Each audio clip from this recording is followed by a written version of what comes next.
Hello and welcome to the Florida Men Gaming. I am Furion and today we'll be playing Magic the Gathering Arena. This season we are looking to work our way from Bronze to Mythic and have some fun along the way. But before we get started, I would like to ask you to like this video and subscribe to our channel. We are on the road to 1,000 subscribers and would love for you to join us on the journey. Today's deck that we'll be playing is a Simic ramp deck, which has taken some inspiration and desire to play from a podcaster from the ArenaCraft podcast, Arjuna.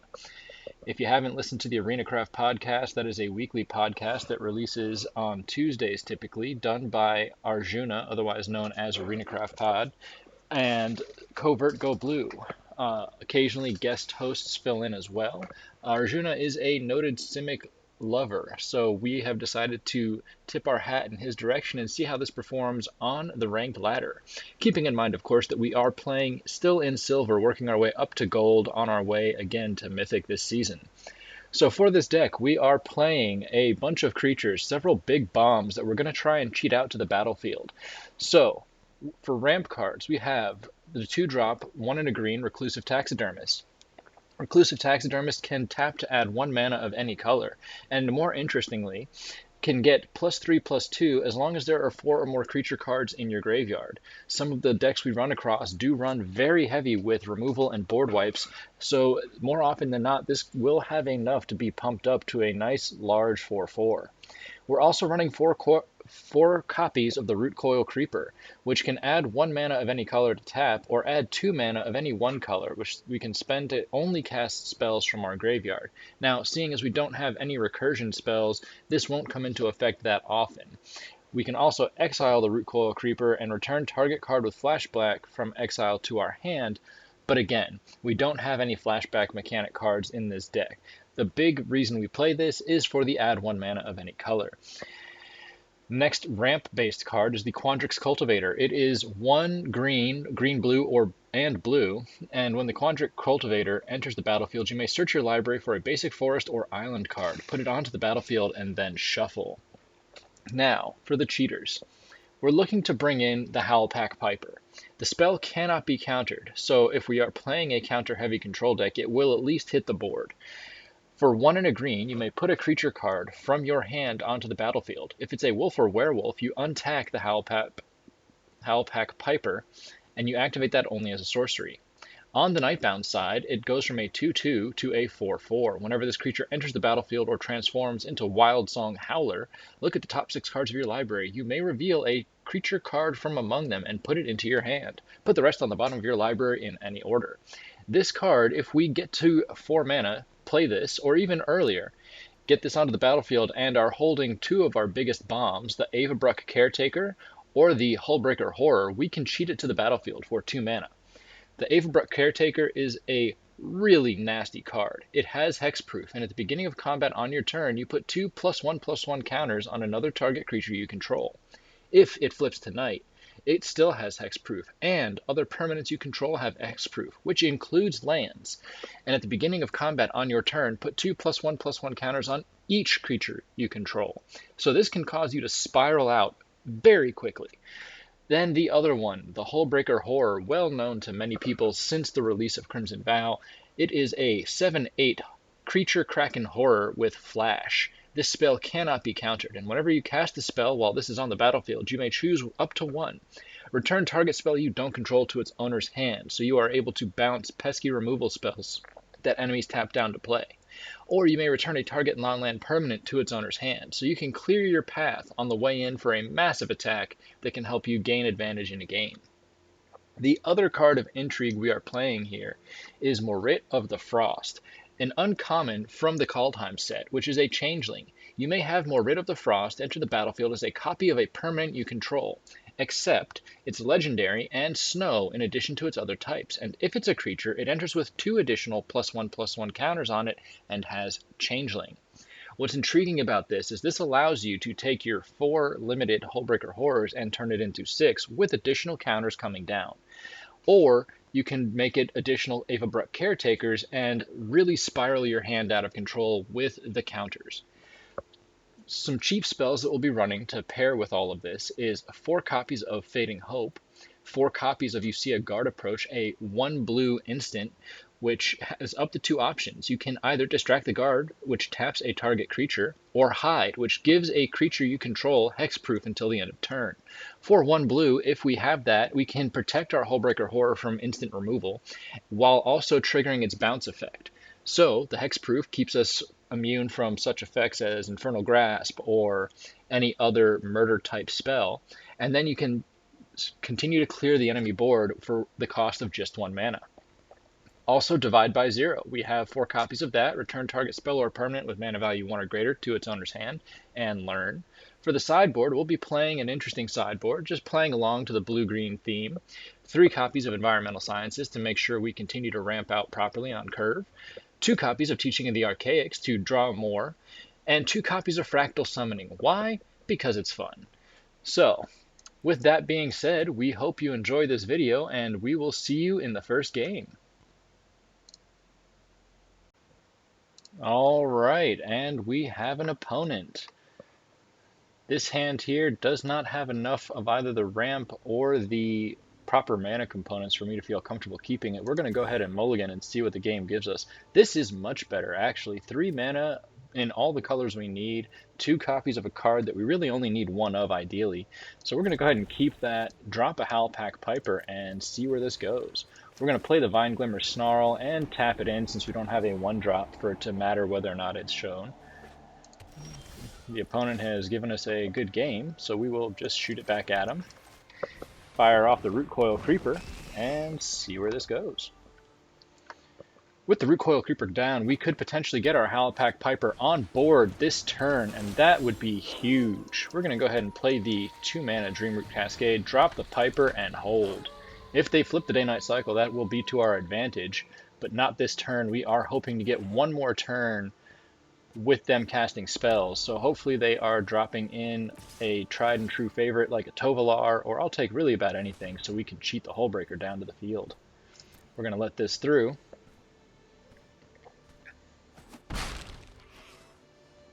And see what they do.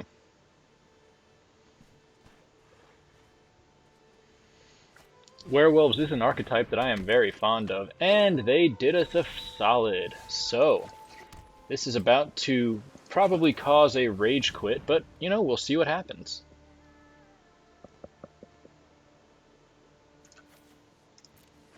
Kind of hard to come back from this one, but we'll see how they elect to play this next portion.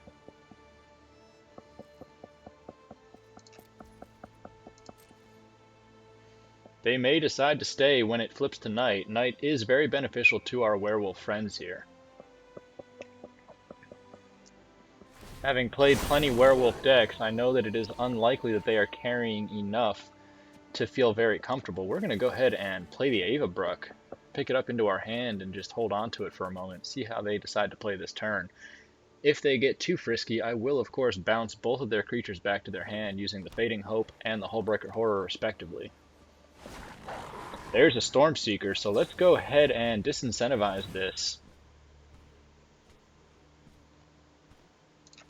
We're going to go ahead and bounce out the 2 creatures that are already on the board. Let the Reckless Stormseeker make a decision as to whether or not it wants to attack in. Snakeskin Veil for the Tovolar, excellent call there. Oh, and a 1 mana spell to slip through the cracks. This is not going to end well for our friends. Let's see if they try and punch through. They don't have the power to do it. And they are tapped out, so we will push them all the way down and watch them suffer.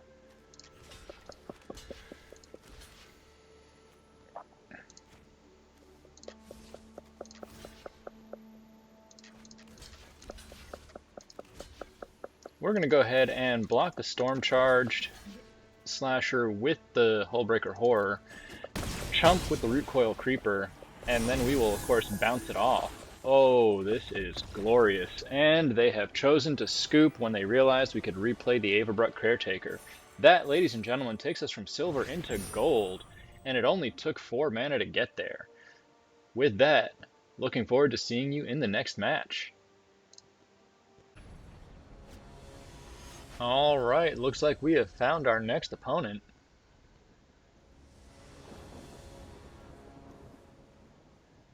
This is an interesting hand. Normally I wouldn't keep a monocolored mana draw, but with the Fading Hope and the Divide by Zero, we are not far from being able to fix our mana color issues and get ourselves set up to go right into the Quandrix Cultivator. If we draw the green mana, that's all the better, and in the meantime we can protect ourselves from certain threats. Let's see what we're playing against. So far they have taken their time. Blue-black, another island. Blue, black, white, Esper. Is this a landfall deck? We don't know yet. This could be Clerics.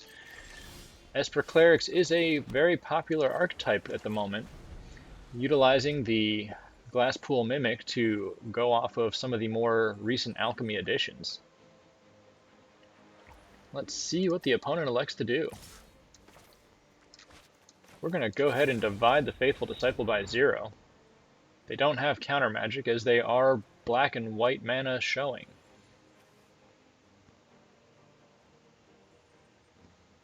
They could have the white hexproof spell. It's very rare to see that. Picking up Environmental Sciences to get our green mana back on the board.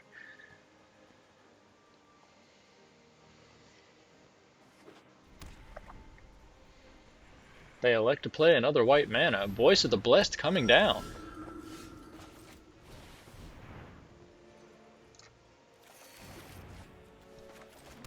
Very exciting to have the Fading Hope available, so if they decide to really climb this card out of control, we can bounce it effectively out of position.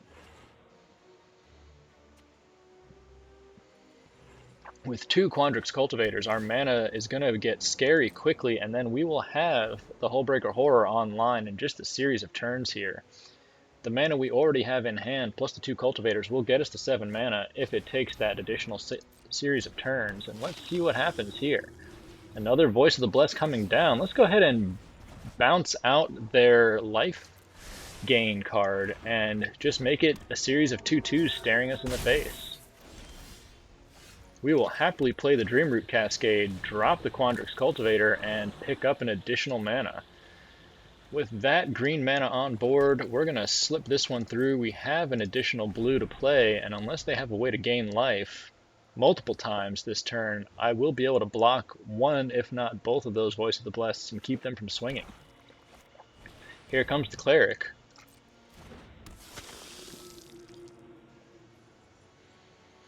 I would like to hold on to the You See a Guard approach. There's another Cleric of Life's Bond. Well, this could get out of hand quickly. They can't swing all the way in yet. Quandrix Cultivator still standing in their way. That is a good pickup. We're going to go ahead and pass this turn and be prepared to drop the Hullbreaker in the path of whatever comes next. Angel of Unity is an excellent card. That card will make some of the cards in their hand much, much scarier.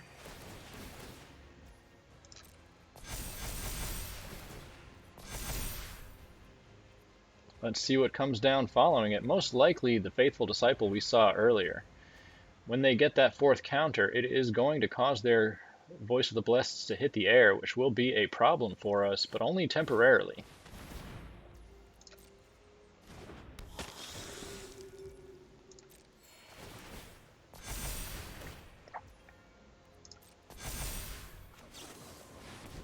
To make them think twice about swinging in with the Clerics of Life's Bond.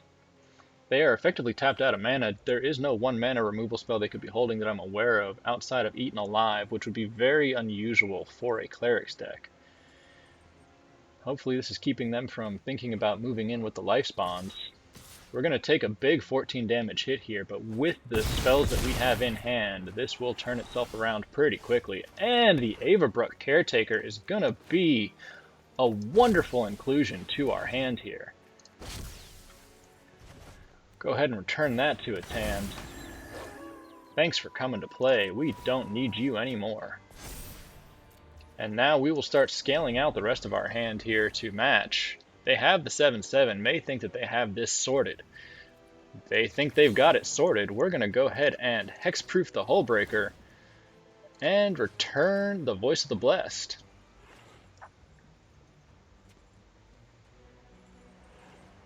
If they have instant speed removal, they will play it now. It's not going to stop their Voice of the Blessed from going back to hand. There's the Vanishing Verse. Hexproof didn't come down in time. This could still be nasty if they decide to swing all the way through. There are 4/4s. I don't want to lose the Caretaker at the moment, but they are electing to play cautious. And here comes the Voice of the Blessed, back for more. They may have us, folks. Losing that Hullbreaker was devastating.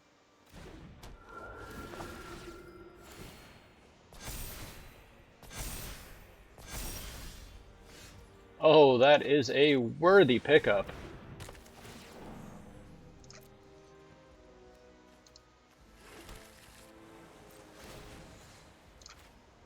With that, we now have 2 5/6s staring down our enemies here. That keeps them just out of range of the Cleric of Life spawns.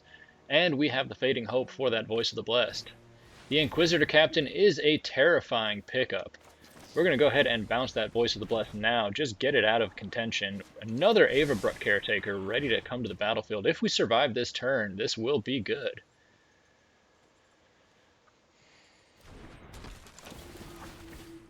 If they manage to pull a Righteous Valkyrie, though, this will end our turn very quickly. Their Cleric of Life spawn's already able to swing through the Quandrix Cultivator. There's no reason to believe that they won't just go for it. I believe this is going to be game, folks. We can chump all we want, but at the end of the day, there's not much we can do to stop all this pain from coming downhill. Oh, and they are choosing to be extra conservative. That may end up biting them in the butt. Well, let's be honest. I know what's coming onto my hand next, and as exciting as it is to have that card, it's not going to end up saving us. There's only so much you can do against a deck that's designed that effectively.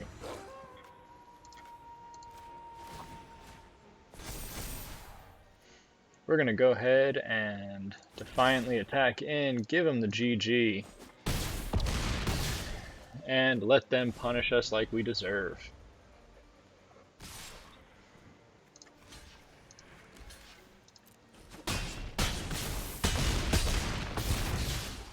Not much you can do against that, folks.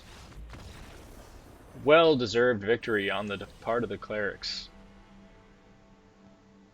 Alright, and we're back with another one. This hand is intriguing. I will probably keep this and just see where it takes us. Like in previous iterations here, there's no need to reveal anything with a Vineglimmer Snarl at the moment, as we don't have a 1-drop to maximize its opportunity with. Playing with it against at least the blue-white, that could become a problem. And they've elected to bypass their next turn by foretelling. We're going to go ahead and play this out on blue since we drew the forest, and hold up Divide by 0. Moonblessed Cleric, you get to try again.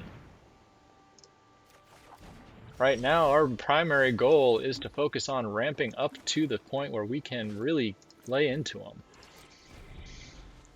At this point, I'm going to hold up the Divide by 0 one more time, give that Moonblessed Cleric one more chance to think about it.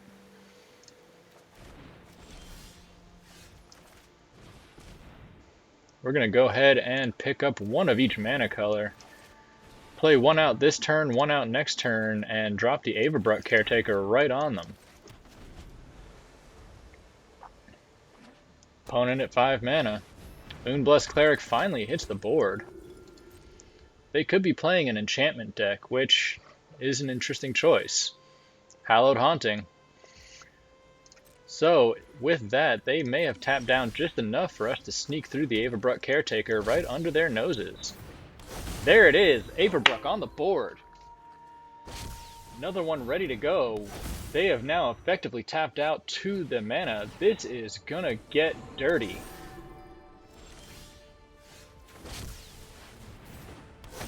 Hope you wore your brown pants. Incoming 6s. They don't have enough to stop this from getting dirty. Moritte of the Frost in the wings, which will leave open a mana. Oh, and there it goes. Well, folks, for a moment that was really exciting. We're going to go ahead and play out the Quandrix Cultivator, get ourselves the mana we need for the Hullbreaker, and just put this game away. Quandrix Ramp does have the ability to be incredibly intimidating, incredibly quick. Cultivator, in the meantime, will stand in the way of most things. We're going to go ahead and see a guard approach, give ourselves some hexproof, and protect us from this Skyclave apparition. Make them waste all that mana to effectively accomplish nothing here. Go ahead and swing in. Hope you enjoy it while you can. This is going to be your last chance to really have a good series of turns.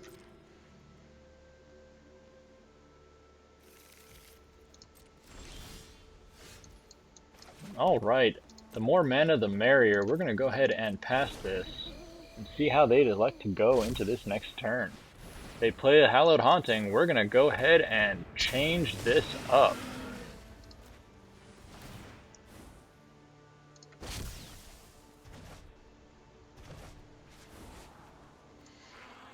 We don't need the mana, and they scoop. Hullbreaker Horror is probably one of the most demoralizing cards you can have effectively hit the board.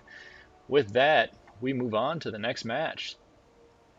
Alright, we found our next opponent, Ploosh. At this point, I just want the game to cut me a break. I believe we've been on a string of 5 straight losses. That is not it, folks. This one is better. Too many big bombs in the opener, but you know what, at this point, we're just going to take what we can get. You see a guard approach go into the bin, lead off with blue. Rootcoil Creeper will be our turn 2 play, and if it survives, we will then have Divide by 0 to protect it. But with the Hullbreaker Pathway coming down, opponent potentially playing Esper here with that Skull Sleeve, blue-white maybe on the other side of it. There's Esper. And they did foretell. Could be a Doomscar in the offing. Let's see what they decide to do here. We're going to go ahead and slow play our lands out to the field. Want to be able to protect whatever comes down.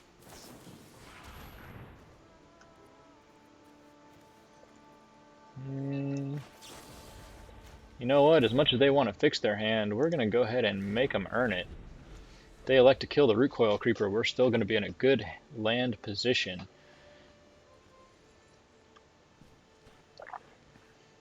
Now they're going to have to take an entire turn off trying to get that draw, and I think out of frustration they've elected to tap all the way down for that Doomscar.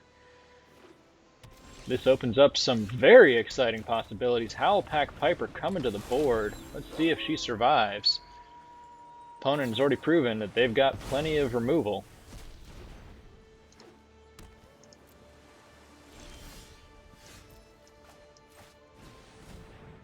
Let's see if the opponent's sitting on any counter spells.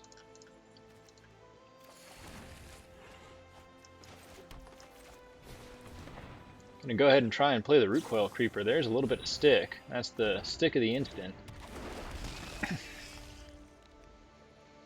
Alright, depending on what happens here, we may have a very exciting turn ahead of us. We're going to go ahead and play out the Avabruck Caretaker and hope that they didn't pick up a board wipe. Swing in for 4. Opponent is now up to 6 total mana.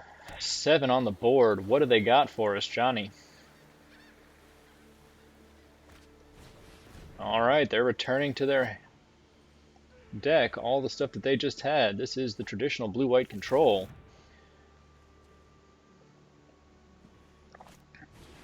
Geist Channeler coming in, reducing another spell's cost by 2. Did they pick up a Doomscar? This would be like a permanent foretell. Key to the Archive coming down. Interesting.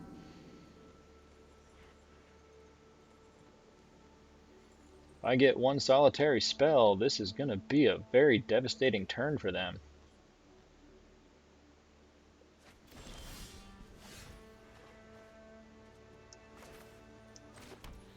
We're going to go ahead and let that go.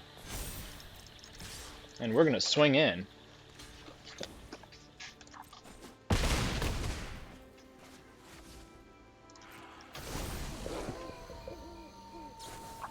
Everything is now sitting hexproof. Hexproof does not protect, however, from the Doomscar. Doomscar could be our undoing here.